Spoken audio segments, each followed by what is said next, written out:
hello everyone અત્યારે વાગ્યા છે સાંજના 5 આ તરફ મેં બી થઈ ગઈ છું રેડી જવાનું છે ગ્રાઉન્ડ ઓલરેડી ટાઈમ થઈ ગયો છે સાંજના સમયે મેં રનિંગ કરી રહી છું એટલા માટે અત્યારે રેડી થઈ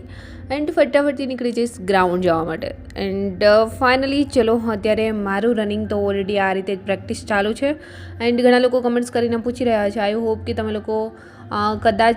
વિડીયો પૂરો નથી જોતા અને ડાયરેક્ટલી કમેન્ટ્સ કરું છું કે તમારું ગ્રાઉન્ડ ક્યારે છે ફિનિશ થઈ ગયું છે યા ફિર બાકી છે તો બાકી છે 4 ફેબ્રુઆરીના દિવસે મારું ગ્રાઉન્ડ છે સો અત્યારે પ્રેક્ટિસ ઓલરેડી મેં ચાલુ રાખી છે એન્ડ ચલો આ તરફ રેડી થઈને મેં બી નીકળી ગઈ છું ગ્રાઉન્ડ જવા માટે એન્ડ આ તરફ પહોંચી ગઈ છું એથ્લેટિક ગ્રાઉન્ડ એન્ડ આવીને થોડું બોડી સ્ટ્રેચ કરી વોર્મઅપ કરી એન્ડ અત્યારે મેં મારું રનિંગ છે એ સ્ટાર્ટ કરી દીધું છે નોર્મલી આજે 4 રાઉન્ડ લગાવીશ ફૂલ રનિંગ બહુ જ વધારે રનિંગ કરવાની કંઈ જરૂર નથી એટલા માટે મેં અત્યારે નોર્મલી 4 રાઉન્ડ લગાવી દીધા છે પણ એ નોર્મલી 4 રાઉન્ડ કેવા કે 8:30થી લઈને 9 મિનિટની અંદર ટાઈમિંગ આવી જાય એ રીતે સો આ રીતે અત્યારે મેં કંઈક મારું રનિંગ છે કમ્પ્લીટ કરી રહી છું બહુ વધારે નથી કરતી હવે કેમ કે હવે તો જસ્ટ 1600 મીટર દોડવાનું છે એક ટાઈમ 10 કિલોમીટર દોડવાનું હતું એટલે અમે લોકો ડેઇલી આવીને વધારે પ્રેક્ટિસ કરી રહ્યા હતા બટ હવે તો થોડું જ છે એટલે નોર્મલી રનિંગ કરીને ડાયરેક્ટલી ઘર પર સો ફાઇનલી રનિંગ કર્યા પછી થોડી એક્સરસાઇઝ વગેરે કરીશું અને ત્યાર પછી લાસ્ટ મેં લગાવી રહી છું સિટઅપ્સ આ રીતે તમે લોકો જ્યારે રનિંગ ફિનિશ કરો છો ત્યારે એક્સરસાઇઝ લેગ સ્ટ્રેચ સિટઅપ્સ વગેરે કરવા જોઈએ જેથી કરીને જ્યારે તમારો પગનો પાવર પૂરો થઈ જાય ત્યારે તમને તમારા પેટની તાકાત છે તમને કામ આવશે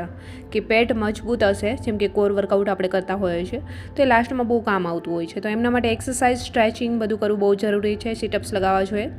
એન્ડ રનિંગ ફિનિશ કરી અત્યારે લાસ્ટ મેં ફૂલ બોડી સ્ટ્રેચ કરીશ જેથી કરીને ક્યાંય બી પેઇન ન થાય એન્ડ ફાઇનલી તો આજે મેં ગ્રાઉન્ડ પર પહોંચી એન્ડ મારું વર્કઆઉટ કંઈક આ રીતે ફિનિશ કર્યું છે અને ઘણા લોકો કમેન્ટ્સ કરી રહ્યા છે કે અમારે 10:30 મિનિટ થઈ રહી છે 10 મિનિટ થઈ રહી છે ઘણા લોકોને 11-12 મિનિટ થઈ ગઈ છે તો શું કરવું જોઈએ ગ્રાઉન્ડ પર જવું જોઈએ યા ફિર નહીં તો 12 મિનિટ યા 16 મિનિટવાળાની જે કમેન્ટ્સ હતી એમને મેં લાઈવમાં બી જણાવ્યું હતું કે વધારે ટાઈમિંગ કહેવાય તો પ્રેક્ટિસ કરવી બહુ જરૂરી છે 10:30થી 10 મિનિટની અંદર જે લોકોને થઈ રહ્યું છે એમના માટે ઇઝી છે કે ત્યાં તમારે 30 સેકન્ડ જ ઘટાડવાની છે તો ફૂલ સ્પ્રિન્ટ મારી જશો 100 મીટરની તો 30 સેકન્ડ તો તમારી આરામથી ઘટી જશે બટ પહેલાંથી તમારી થોડી સ્પીડ વધવી જોઈએ તો આ રીતે તમે ગ્રાઉન્ડ પર જઈને રનિંગ કરશો તો થઈ જશે બટ પહેલાંથી હિંમત હારી જવી ન જોઈએ ગ્રાઉન્ડ પર જઈને એકવાર કોશિશ તો કરવી જ જોઈએ મારું માનવું આવું છે જે લોકોને 10, 10:30, 11 મિનિટ થઈ રહી છે યા ફિર 12 મિનિટ થઈ રહી છે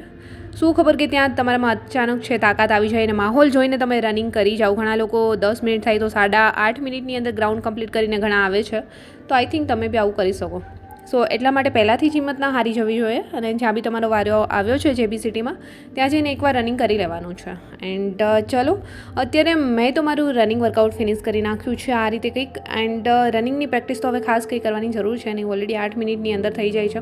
બટ હવે માર્ક્સ છે ને એટલે મહેનત એટલી મેં